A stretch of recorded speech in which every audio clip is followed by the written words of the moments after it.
नमस्कार मेरे प्यारे साथियों। मैं डॉक्टर मुकेश पंचोली आप सबका स्वागत और अभिनंदन करता हूं।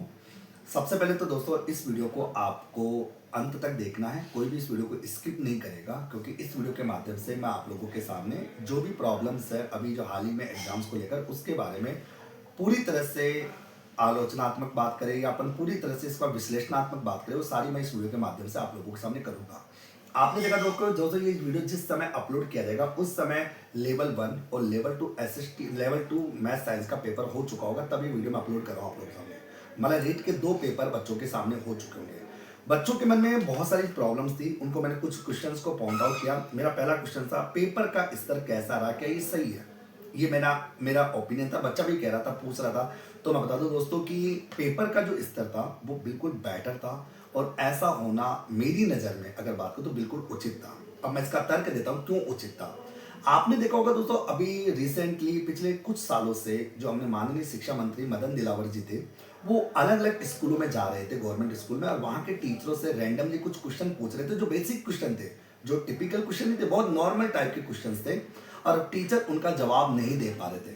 अब आप सोचिए मेरे प्यारे साथियों कि अगर कोई भी अध्यापक अपने बच्चों के सामने किसी शिक्षा मंत्री को कुछ नॉर्मल प्रश्नों का जवाब भी नहीं दे पाए, तो आप सोचिए कि वो बच्चों को पढ़ाएगा क्या।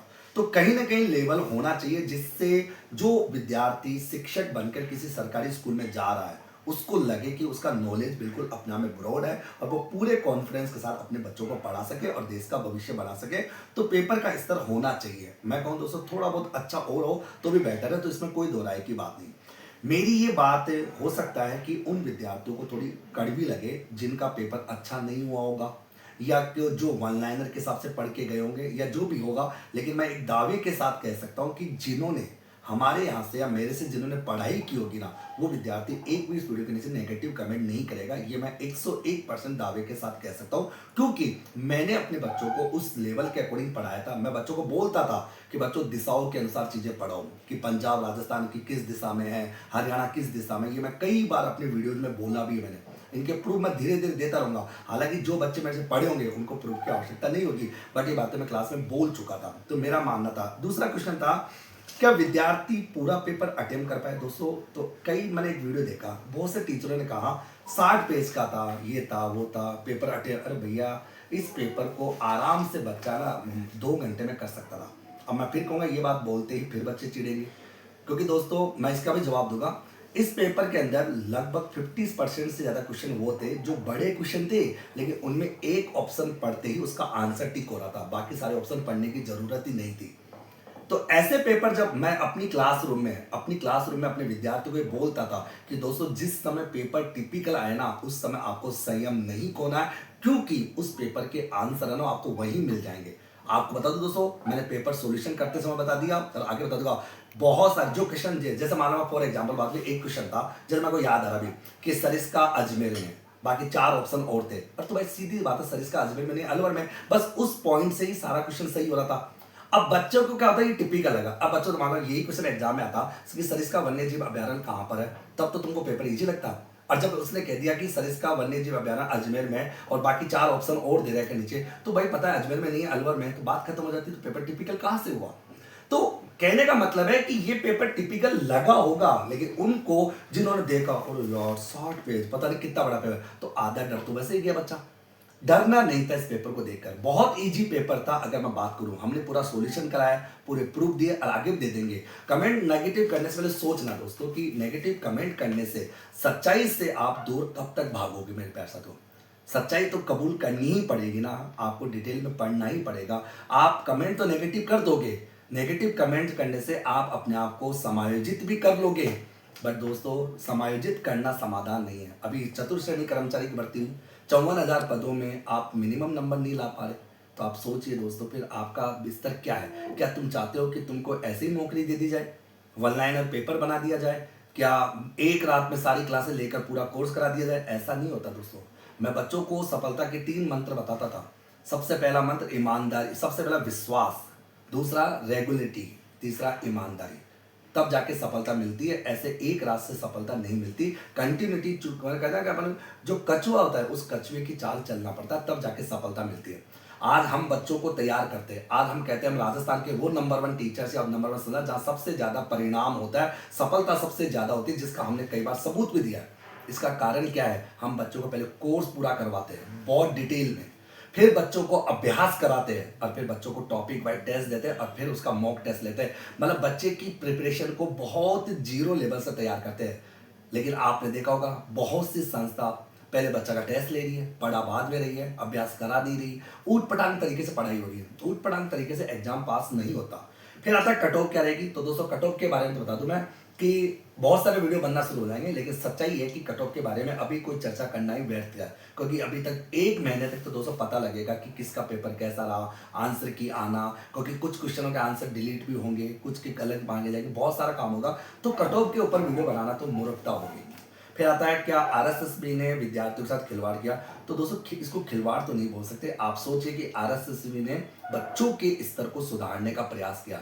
तो आपको कर्मचारी चयन बोर्ड को दोस्तों गाली गलौज करने से अच्छा है आपको उनको प्रशंसा करनी चाहिए कि वाकई में एजुकेशन का स्तर सुधरना चाहिए। भाई अपनी नेशनल एजुकेशन पॉलिसी 2020 में तो ये कहती है ना कि बच्चे का सर्वांगीण विकास होना चाहिए, बच्चा आगे बढ़े, पूरी गहनता के साथ पढ़े, केवल रटाफिकेशन नहीं होना चाहिए, हर चीज़ को गहनता के साथ पढ़े और वो भी थोड़ा पेशेंस माइंड को शार्प रखे, मतलब डरे नहीं, डरने की आवश्यकता नहीं होती। ओके, और ये बात मैंने रीड के बच्चों को कई बार कहा था कि अगर मैं पेपर बनाता होता तो मैं शायद इसी तरह का पेपर बनाता और बेटर पेपर बनाता जिससे बच्चे का सर्वांगीण विकास होता। अदर यूट्यूब मतलब टीचर्स की क्या राय है दोस्तों, अदर टीचर्स तो क्या होंगे दोस्तों, मैं आपको बता दूं, आपने नोटिस किया होगा कि बहुत से टीचर्स लोग क्या करते हैं कि महीने में एक या सप्ताह में एक या ऐसे कुछ वीडियो बनाते हैं और 6 घंटे की क्लास लेकर निकल लेते हैं। तो दोस्तों कहते हैं ना, आपको एक बात कहूँ, अगर आप 6 दिन भूखे रहो और 7 दिन दबा के खाना खा लो, डाइजेशन खराब होगा, पेट खराब होगा। खाना रेगुलर खाना पड़ेगा, रेगुलर पढ़ना पड़ेगा, नियमितता के साथ पढ़ना पड़ेगा। ये नहीं कि तुम 6 दिन तो मजे करो और एक दिन 12 घंटे की क्लास लेकर रिवीजन कर लोगे, ऐसा नहीं होता दोस्तों। मैंने भी अपने एग्जाम पास किए और मैंने तो इससे भी ज़्यादा टिपिकल एग्जाम्स पास किए।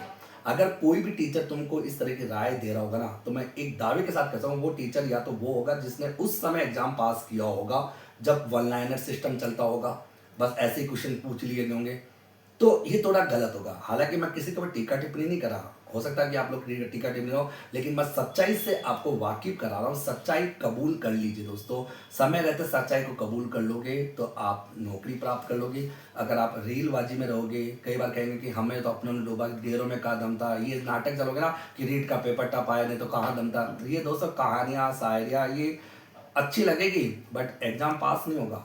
एग्जाम पास करने के लिए मेहनत करनी ही पड़ेगी आपको। सच्चाई ये है कि मेहनत करनी पड़ेगी और इस लेवल के अकॉर्डिंग पढ़ना पड़ेगा कि डिटेल में हर चीज़ को गहराई के साथ पढ़ना पड़ेगा।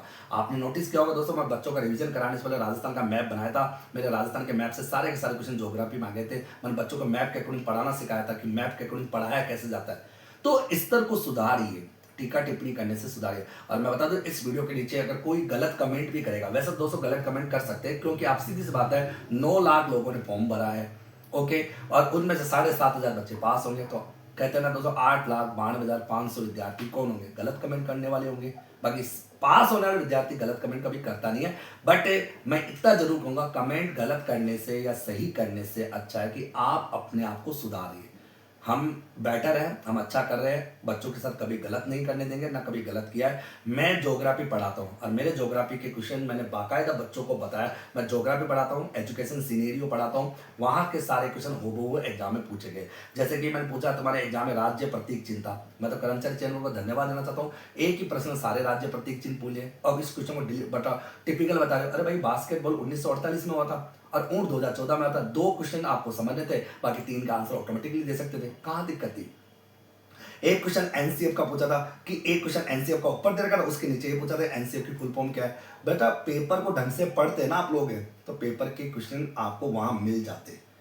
कहीं कोई टिपिकल नहीं था, पता नहीं कहाँ क्यों तुम, लेकिन तुम्हारी आदतें क्या होगी, तुम अभी रील देख रहे होंगे, मजे ले रहे होंगे। जबकि दोस्तों एक सच्ची कड़वी से बात है ना, ये जो रील बनाने वाले या जो टीचर तुमको कह रहे हैं ना, वो तुमको कहते हैं ना मीठा जहर दे रहे हैं।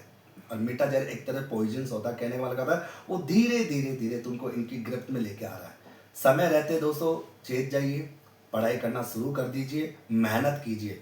मेहनत करोगे सफलता जरूर जरूर मिलेगी। और मैं ये बात इसलिए बोल रहा हूँ क्योंकि दोस्तों हम जब एग्जाम्स की तैयारी कर रहे थे, CA, CS, LLB, MCom, BEd, NET जब कर रहे थे ना, हमारे यहाँ पर ऐसा पेपर आता था। जैसे एक टीचर ने कहा ऐसा पेपर तो नेट का आता है, तो भैया नेट एग्जाम तूने पास किया क्या? तू नेट पास कर लेता, नेट पास करता तो तेरे को भी इजी लगता। नेट कोई टिपिकल एग्जाम थोड़ी है। वो आपको अगर दिलासा देने की बात आती है कि आपको अपनी तैयारी करनी है। अब जैसे कि अब रीट का हो जाएगा, एलडीसी की तैयारी करने लग जाना और पढ़ना पड़ेगा। बस लास्ट में कहूँगा दोस्तों, पढ़ना पड़ेगा आपको। मैं हूँ या कोई और हो, आप लोगों के घरों में चूल्हा जलाने हम कभी नहीं आएंगे। आपको मेहनत करनी पड़ेगी। हम आपका दोस्तों साधन है, साध्य नहीं है। साध्य आपको खुद को बनना पड़ेगा, अपना लक्ष्य खुद को तय करना पड़ेगा और पढ़ना तुमको। हम केवल एक जरिया है जो तुमको उस लक्ष्य तक पहुंचाने का कार्य करेंगे, पूरी मेहनत के साथ करते हैं और करते रहेंगे। मैं कभी भी आलतू फालतू वीडियो नहीं बनाता। मैं जब भी कोई बात बोला हूं तो बिल्कुल तर्क की बात बोला हूं, फालतू बात मैंने की ही नहीं आप लोग सामने। ठीक है, अगर जब भी क्योंकि और हो सकता है मेरी तर्क की बातें कईयों को बुरी लग जाए, बट कोई नहीं, बताओ मेरा दिल कहता है कि जो मैंने कहा वो सही कहा। और आप लोग अपना राय जरूर देना। हालांकि राय आपकी अच्छी रहेगी, मैं ये मान के चलता हूँ। आप सबका दिन शुभ रहे दोस्तों। हम आपके उज्जवल भविष्य की कामना करते हैं। बहुत बहुत धन्यवाद आप लोगों को।